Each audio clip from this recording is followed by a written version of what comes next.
Oh, people. Oh, man, what did I do? What's going on? What's going on, everybody?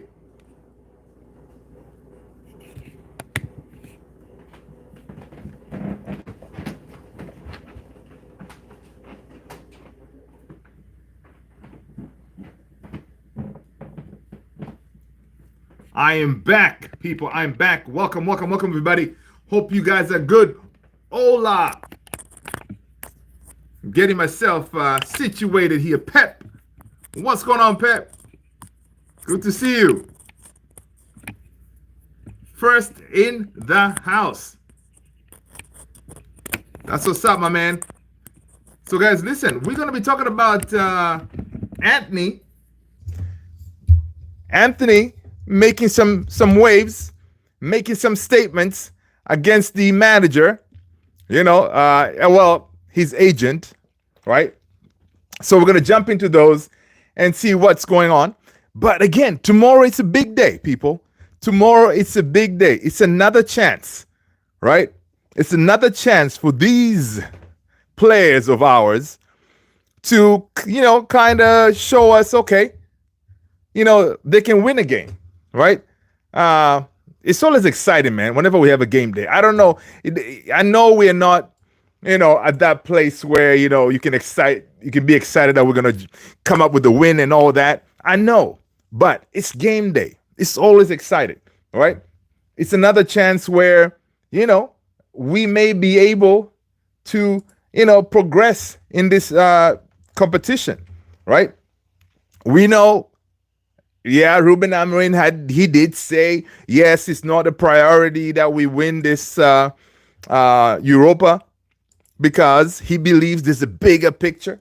All right. So, yeah, he may say that, but bottom line is we all believe that this is a must win, honestly, a must win tournament for us, because we need Champions League football, right? We need Champions League football for all of us and the club as well, because we need the money. All right. We need the money. If it's not anything, it's the money, right? So, guys, listen. First of all, smash that like, hit that subscribe if you haven't done so already. And if you're new, I am Luther, and this is Man United Central. Guys, listen. And of course, our boy Ruben Amorim had his press conference today, right? He had his presser, where he talked about, what to expect, obviously, with the team tomorrow, who is available, who did not come, that kind of thing, right? Bottom line is this. Hey, that midfield is going to be looking weaker, all right, than normal, because there is no Manu Ugarte, right? And in that defense, the solid wall of Harry Maguire is not going to be there, people. So listen, we are, again, in a situation where, we need to win, yeah, but we are kind of hampered by injuries again, which is really frustrating, right? Because we were hoping to go with the full squad. But on a positive note, we do have Toby Collier available, right? So, I guess that is the kind of the positive, you got to take the positive with the negatives, whatever. So, meaning that now it looks like maybe Collier is going to be leading that midfield. That's what I'm thinking. So it could be like we're gonna do our predicted lineup as usual, right? Before we jump out of here, right? We're gonna do that. And I think it's gonna have to be like a Toby Collier and Bruno kind of thing in that midfield, right? That's the only thing we can really say, because we know there's no Ugarte, right? People, smash that like, hit that subscribe. All right, I'm almost situated here because I started the live too early. Bianca, hello from Italy. How do you say hello in Italian again? Buongiorno? Buongiorno. Bart, hello. Welcome, welcome. Pep, Guardiola's in the house. Welcome, welcome. James Moriarty, what's going on, brother? Good to see you. Tony, what's going on, man? Good to see you, man. Welcome, welcome, everybody. Again, folks, smash those likes, man. Listen, first of all, let's talk into this Antony's agent going all crazy, right? Antony's agent has been, fired some shots, right? Antony's agent fired some shots because he, based on what Ruben Amorim said in that interview. Remember when he said like, yeah, man, he used Antony as an example that Antony is performing better out there because of he said something about the physicality of the La Liga, right? That's why he's out there doing his thing. That's why he's out there balling out of control. That's why Antony is out there. We know he's our GOAT. We know that he's going to go to become the Ballon d'Or winner, right? Because he went out there, he can actually play his football, right? And listen, that's what we like to see, and we wish him all the best. But his agent was not having it, right?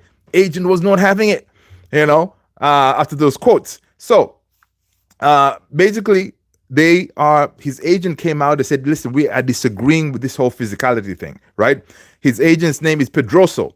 He strongly disputes Amorim's suggestion that Antony's lack of physicality was the primary reason for his struggles at Manchester United, calling it an oversimplification, right? People smash those likes, right? So the agent is saying that. So his actual quote was this: "We respect the opinion of the coach Ruben Amorim, but we completely disagree with his analysis. To attribute Antony's lack of success at Manchester United solely to the question of physicality, it is very superficial argument and does not reflect reality." I don't know.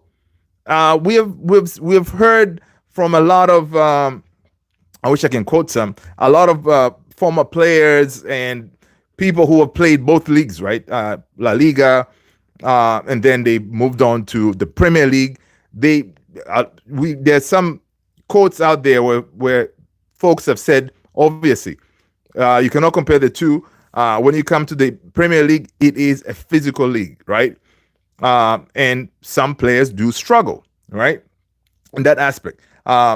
And another thing he was saying, the lack of playing time. Pedroso highlights that Antony wasn't given sufficient opportunity to prove himself under Ruben Amorim, using specific stats to support his argument. This guy came with stats. He says, listen, the truth is that Antony has not had enough prominence or the confidence necessary to play his best football. Of the 15 games in which Amorim managed Manchester United, he only used Antony, the GOAT. He did not say that. I just added that. In 9. All right. So in 15 games, he only used Antony in 9, with a total of 252 minutes played. All right. This represents only 18.6% of the total possible minutes. Total possible minutes is at 1,350. All right. So how can you judge an athlete like Antony without a minimum sequence to prove his worth? All right. So dude is saying, listen, man, the man wasn't given a chance. But I don't know. You guys agree with some of these points his agency is putting out there? Right? AKS 97. What's going on, man? Welcome. Welcome. Ricky Smile, Kevin Jackson. What's going on? That is funny, man. Kelvin, first of all, let us know what team you support, man. Smash that like, hit the subscribe. Welcome. All right. Bart, it's nice to see you, my man. Let's go. Welcome, homie. That's too funny. AKS, yeah, good night to all. Also, Manu has too many problems. It's not attractive for new players. Yeah. Ruben Amorim addressed that in his press conference today. He says, we still have that pool, but of course, too many problems. I agree. AKS, he said Antony was one trick pony on the right, but he did have a higher defensive work rate than any attacker before Ahmad came through. Facts, AKS, facts. But the thing is, we signed him for his attacking prowess, right? We signed him when he came in. We thought he's going to be that guy who's going to light up the Premier League, man. All right. But again, he struggled. Southgate, what's going on, brother? Uh, Southgate is saying, did you see Real Sociedad want to make our season worse and put misery? Listen, that's what they're gonna try to do. All right. But they haven't faced this united team. We are built different. All right. We are built like like rocks out there. We're gonna fight until, I don't, yeah, forget about it. You know what? I really hope we do fight because these players have to believe that they can do something tomorrow, man. The lit joined Ruben Amorim on the press conference. The lit, obviously, he said, listen, man, the team is not really at a good place, but we know what we need to do. We know that we need to step up our game, and perform to the highest level. But we're gonna have to do whatever we can. Is Maguire and Ugarte not there, sir? Yes, sir. Southgate, Maguire, Ugarte, they are in. They were left at Carrington. Now the injuries are not, according to Ruben Amorim, the injuries are not too, I guess, not too big. They're kind of treating them precautiously by leaving them instead of risking them, right? So they were left at Carrington, so they did not travel with the squad. Let's go back to these guys. Pedroso's quotes on his fight back with Ruben Amorim's comments. Pedroso accuses Amorim of undermining the competitiveness of the La Liga with his comments, defending the league's quality and Antony's success within it, right? His quote was this: the manager's statement, although perhaps it was not his intention, ends up devaluing La Liga and Spanish competition. Spanish football has one of the most competitive leagues in the world, with top-level teams that constantly compete in the first stages of the Champions League and Europa League. You got a point. There you usually have Spanish teams on there. Yeah, but I don't know. Yeah, I don't know, guys. Do you guys think that the comment Amorim said that it's a kind of softer league? I don't know. I think Pedroso has a point here, but let's see what else he said. He also said that Pedroso suggests that a systemic issue at Manchester United, pointing to other players who have thrived after leaving the club as evidence that the problem lies with the club's management rather than the players. All right. He says many players who do not prosper at United find success at other clubs, which leads us to wonder if the problem really lies with the players. Dude, like some of these quotes, whatever he's saying, like, for a fact, I don't think Antony is going to be coming back, right? Because most of these quotes, he's saying we, like, because these are just excerpts. So most of these quotes are just saying we, meaning that he is talking on behalf of Antony, right? This is their way of, they're firing back, right? They're firing back from all what Ruben Amorim said, So this is like, I don't know, you're burning the bridges, right, kind of thing, right? His point about other players, whenever they leave Man United, they prosper somewhere else. Yeah, we've seen cases of that happening, but we've also seen cases where they also go to fail, but a lot of them do prosper somewhere else because it's United. When you come to play for United, it's not a cakewalk, right? A big club, you're constantly under the microscope, constantly being watched, every move you make, social media and all, constantly everything you do is being scrutinized, right? So yeah, some players do struggle because the weight of the shirt, right? But when they go to other clubs, that relief, like, okay, I'm not under constant scrutiny and all this stuff. Yeah, you can play a little bit better. Or if they go to like Real Betis, it looks like the structure over there is, is good and it's working. The folks there are friendly. They welcomed him nicely. So, the man, he's enjoying time over there. So, and those kind of be the situation, maybe the same thing as Rashi at Aston Villa. Change of scenery. better facilities, maybe. Coaching is different, structure is different. So yeah, a lot of factors, right? So yeah, with this point, I think you could say United could be the issue, right? Which we know we have many problems, many problems at United. Let's see. Last quote is saying that. So he says, while critical, Pedroso maintains a tone of respect, obviously respect Amorim, framing his rebuttal as a professional disagreement rather than personal attack. All right. So basically he says Antony respects Amorim a lot. His future at Manchester United remains an open story. All right. Now, I don't know if this was a good idea for Amorim signing off on this pushback by his agent, because right now Antony is cooking, right? It's still early. The season is not over yet. The future is not completely decided yet. I know now they feel empowered to push back because they're rolling high right now. Like Antony's value is coming up, and there's talks that he may get a move. He's playing well, so there could be other teams also looking at him.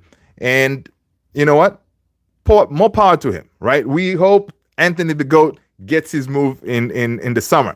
So, Mr. Agent, I know you came and did this interview, push back at Ruben Amorim. We hope now you do your job, right? To make sure you get the best value for your guy, right? Because, that way you can take him out of the club and send him somewhere else where, now to do that, we hope you, Mr. Agent, would Pedroso, would make sure that, Antony, wherever he's going to end up going, we get a higher rate, right? So if someone comes to buy him, instead of paying 25, hey, listen, give, put up his value like maybe 35, 40, and see what can happen, right? Let's see. Sub United, obviously, I see that. Let's see, everyone.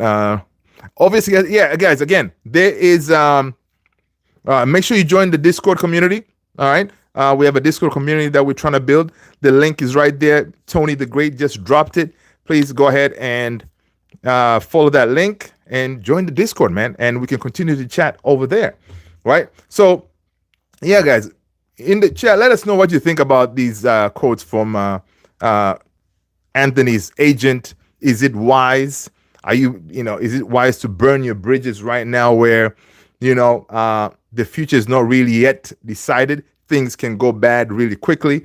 And then next thing, end of the season, Antony comes back, and then Amorim, for sure, he's not going to want him back because based on like whatever the agent did, I'm thinking it's not a good look, right? And Amorim, I'm sure he's not going to appreciate that.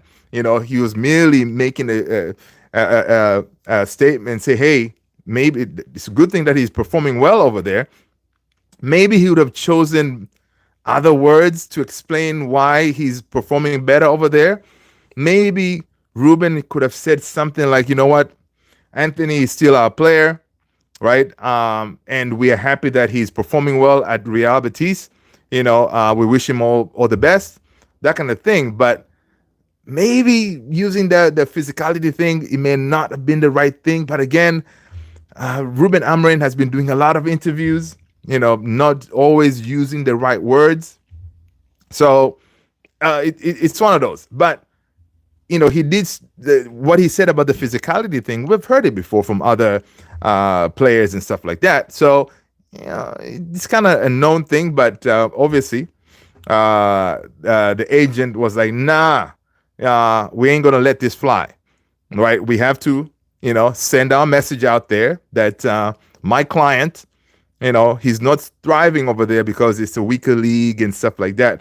But listen, we know Antony, as who said that, is a one-trick pony. Try to see who said it. Was it Yeah, someone said Antony's a one-trick pony. Yeah, he cuts to the left and he tries to bend it, right? So those kind of things. And we know that, of course, La Liga, they haven't really found him out yet. So he's able to thrive. But you know what? More power to him. He is doing more than that. Obviously defending and all this thing. He's doing all that. So that's good, right? Which we like to see, right? Now, let's jump into Amorim's press conference. What did he say, man? On Harry Maguire and Manuel Ugarte not traveling due to injuries. Ruben Amorim did say that we are being careful because at the moment we cannot afford to lose more players for a long time. All right, we are taking care of them at Carrington, and they cannot play this game because it would risk. All right, and it's a small thing, but we have to be cautious. Hey, listen. Yeah, please be cautious. We still need these guys, right? Sabrina Cardozo. What's going on, Man United RIP? Of course. You are too funny. So people, smash those likes, all right? Smash those likes if you haven't done so already. All right. So I don't blame him there to kind of hold them back instead of risking them, because I believe this is a two-legged. Is it a two-legged affair? I always forget this. I always want to check it and I forget that. Oh, is it a one-time win or go home kind of thing? Yeah, it's a two-legged affair, right? So we play out there tomorrow, and then March 13th they'll be back at the good old Trafford, right? So yeah, AKS, thank you so much. 2 games. Yeah. So, he has to kind of be careful, and make sure, like, what, we have a chance instead of having them gone for the whole season, like Ahmad, kind of thing. So it is what it is. It's a good thing that we do have, especially in the defense. Yeah, we have like some senior defenders out there when they're lit. Obviously we have Maz, so I'm thinking maybe tomorrow we may see the lit. Obviously he was on the press conference, so he has to start. So it could be like the lit centrally, and then you have Maz and Lenny Oro. That's your 3 center backs right there, right? Which is good. But of course, you do have Lindesoft. Remember him? So we still have him. I don't know. Would he start Lindelof because of his experience? I hope he doesn't, man. I hope he goes with Lenny Oro. I know for a fact Maz is going to start. The lit is going to start. So that, it could be like a Lindelof thing, and Euro or Euro starts. We shall see, right? But we do have a little bit of coverage back there, so that's not too bad. And also in the midfield, Ugarte is, come on, we definitely need that guy. But Collier is back, and Casemiro is there. So what is he gonna do? Is he gonna throw in Casemiro or starts Collier? We shall see. Tomorrow, I think that will be a big statement if he starts Collier ahead of Casemiro. Would he be? Yeah, because he'll say, listen, this is a big game. I know I got to win, but I trust Collier than you, Casemiro, with a closet full of trophies. Damn. That would be painful for Cass. But of course, Cass is used to that by now, right? He's used to be, holding bench. He's happy to, cash in the checks. Obviously, before the game tomorrow, keep an eye out for Casemiro's social media post on Instagram, whatever, talking about the game day. That's what he does, man. Cass, he's there for the vibes. When he's needed, he's going to jump in. Let's see. AKS is saying, is College fit enough to start a game? Collier is, yeah, that's another thing. So he may not be fit enough to start the game. I see what you're saying. Would be integrated into the team slowly. Yeah, he may not be fit enough. That's the thing, because he just came back. We saw him today in training, right? We saw him in training, so I don't know if he's fit enough. So, we actually may see Casemiro and Bruno in that midfield. Or, oh my God, no. I was about to say, we may see Casemiro and Eriksen in that midfield. Oh, I don't even want to think about that. because if Ruben Amorim plays Casemiro and Eriksen in that midfield too, that will be a disaster because it's two people without legs.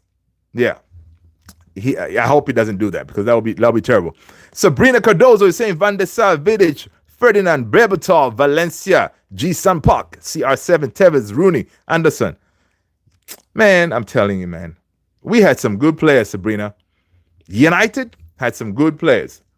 And that is why a lot of people hate United, man. Yeah, AKS, I'm thinking that may be the case.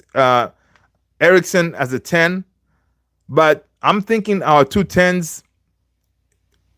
So you think Eriksen starts with Xerxes in the 10s, right? And then maybe Garnacho comes off the bench? Because up top is going to be the one and only, the goal machine. Rasmus, right? Rasmus is going to be leading the way. Because again, guys, in case you forgot, there is no Toby Collier because he was not registered, all right? He was not registered in time. Now, talking about no Toby Collier, Cheeto.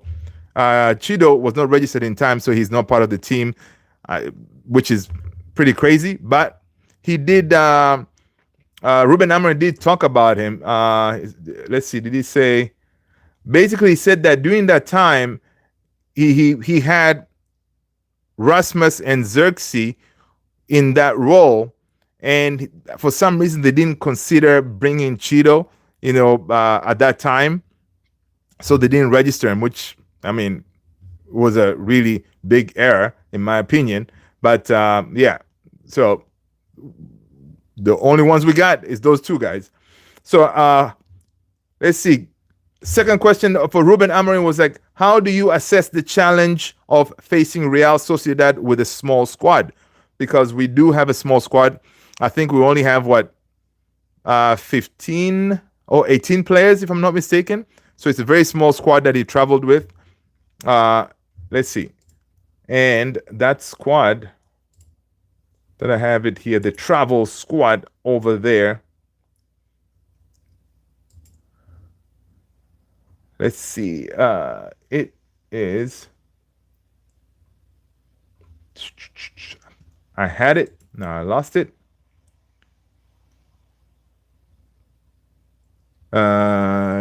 Traveling squad. There you go. Let's see. Come on, computer. It's thinking. It's thinking. Anyway, while my computer is thinking, let's go on. We'll get back to that. So, yeah, traveling with a small squad. He said, we have a lot of experience and we are ready, right? So, telling people, don't worry. I know we have a small squad. We're not going to have that many choices on the bench, right? I know, right? But he says we have experience and we are ready. We shall see. The good thing about playing in the Premier League is we are ready for everything. It is a big challenge, right? So he's saying, listen, it's not a big deal. It's just Sociedad, right? We are always challenged by teams like that or even better, right? So Ruben Amorim says, we are going to face a good team who are very intense and have a lot of experience and international players, right? So he knows that will be the case, but he said, listen, we are ready, man. We trained. We're just going to roll with it. All right, we're just going to roll with it. Other question, it says, how important is winning the Europa League for Manchester United this season? We talked about it yesterday, but he said, listen, it is not the crucial thing for the future of the club. But I understand that it would make a massive difference in our season, especially because we are out of the cups and in a bad position in the league, right? Yeah, true. And also, if we can stay in the Europa League, or if we win it, the amount of money that we're going to be getting, he didn't mention that, it's going to be crazy money, right? It's going to be some good money. I saw somewhere. I think we can get up to close to like 100 million or something like that. I saw it somewhere. Let's see. Where is the money? Show me the money. Yeah, it's close to 80 million, if I'm not mistaken. Yeah, close to 80 million that we could be getting if we say, for example, we win Europa, right? So 80 to 100 million, the range there. So it's definitely really good money that we need, all right? Money that we need. So, but he's not really going to say, okay, he's not going to say, okay, listen, we need to win this thing because of the money. He's saying, listen, we have bigger plans for this club, and that's what we're going for. Winning a trophy is not going to fix the problems that we have, right? He's saying, fine, you can win the Europa League, but once you go back home next season, you're going to have the same problems if you don't fix the underlying issues with the team, which is a valid point, right? That's why sometimes they say winning a cup is not everything, because there are problems that are still there, and apparently saying bigger picture is to fix those problems and winning the Premier League later on, right?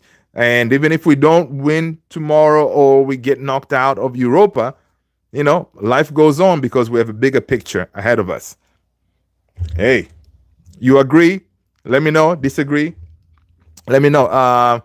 I think I saw Club World Cup. Yes, AKS. You know what? I did see that somewhere. I cannot find the thing. Yeah, Club World Cup. They get $1 billion. That is mad, right? That is crazy.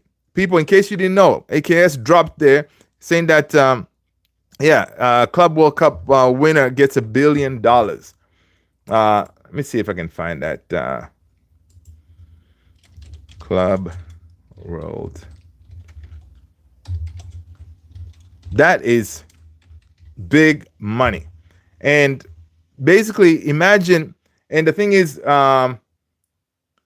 that money, basically, if you just, so FIFA, to announce the prize money of $1 billion for Club World Cup, 32 teams, which includes Chelsea and Man City, right?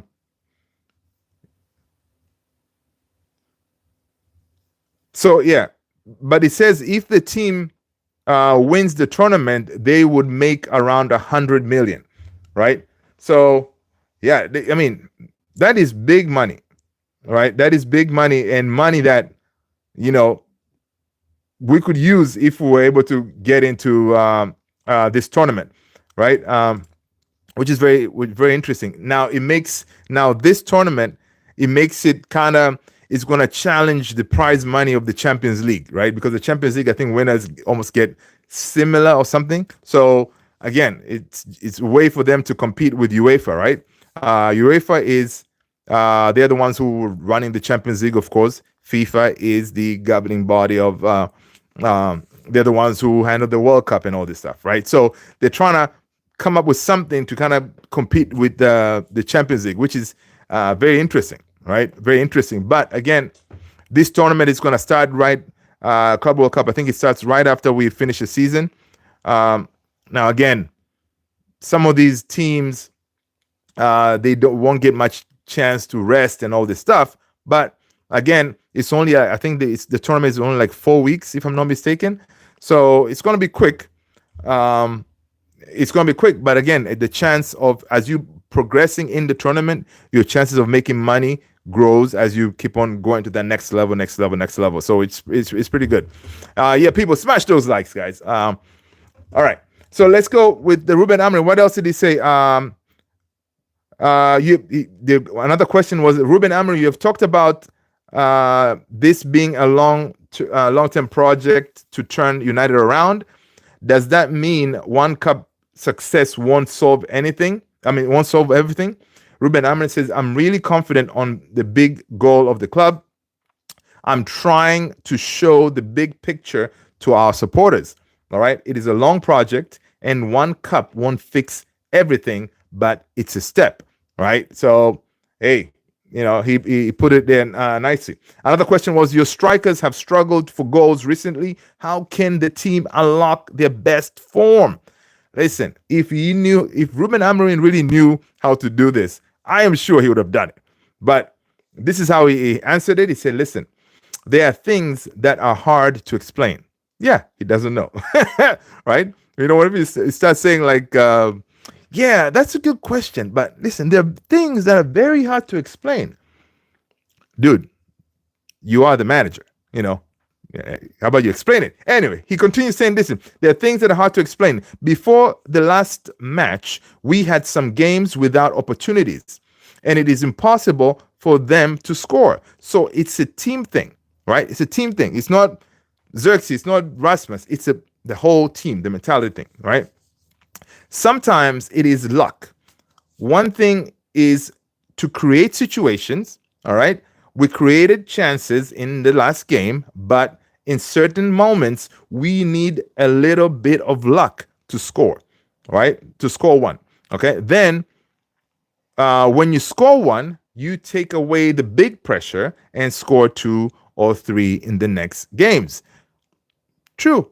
I mean, I'm thinking that, for example, if Rasmus gets that one goal, then he will kind of build his confidence back. He can keep on scoring. But again, as a team, as I said here, yeah, luck is definitely something that you would need in games. But you got to create your own luck, I'm thinking, right? You got to create your own luck. You got to make yourself that you put yourself in the positions where, you know, you can actually score, right? But and also you create those chances, but you got to take those chances, because in big games, chances are at a premium. You know, some of these players, they're international players. They know what it takes to, you know, win these games and to create chances, and what it means when you don't finish your meal, right? Whenever your chance is right there and you don't finish it, yeah, it's going to be hard to get to that point, because in a game, you cannot create like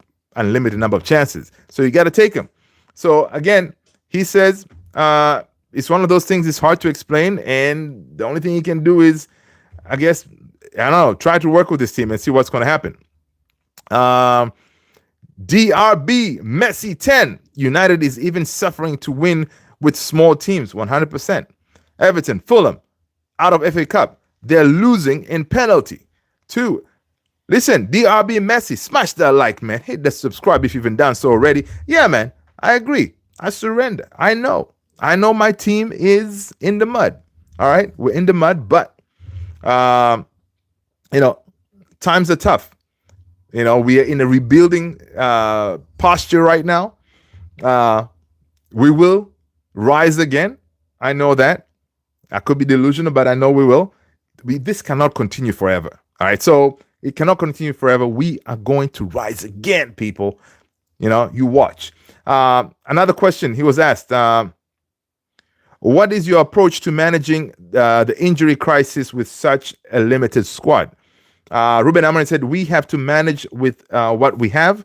We can't risk losing more players long term, so we are being careful with the ones who are doubtful, Maguire, Ugarte. All right. It's about balancing the squad and preparing those who are fit. All right. Those who are fit, the Brunos and the Dalots, you know, those guys who are constantly available. That is the thing, to prepare with those, and then, you know, you go from there. I know, man. Rebuilding posture. That's what you got to do, man. You know, yeah, that's what we're doing. Right. Let's see. Another question that he had today was, how do you view this match in the context of your season's ambition? Ruben Amorim said, listen, this game is important. Have no doubt about it. It's an important game, but it's part of a bigger picture. Okay, we want to compete. We want to take steps forward, but it's not the defining moment. Okay, we are building something, and this is a chance to show progress.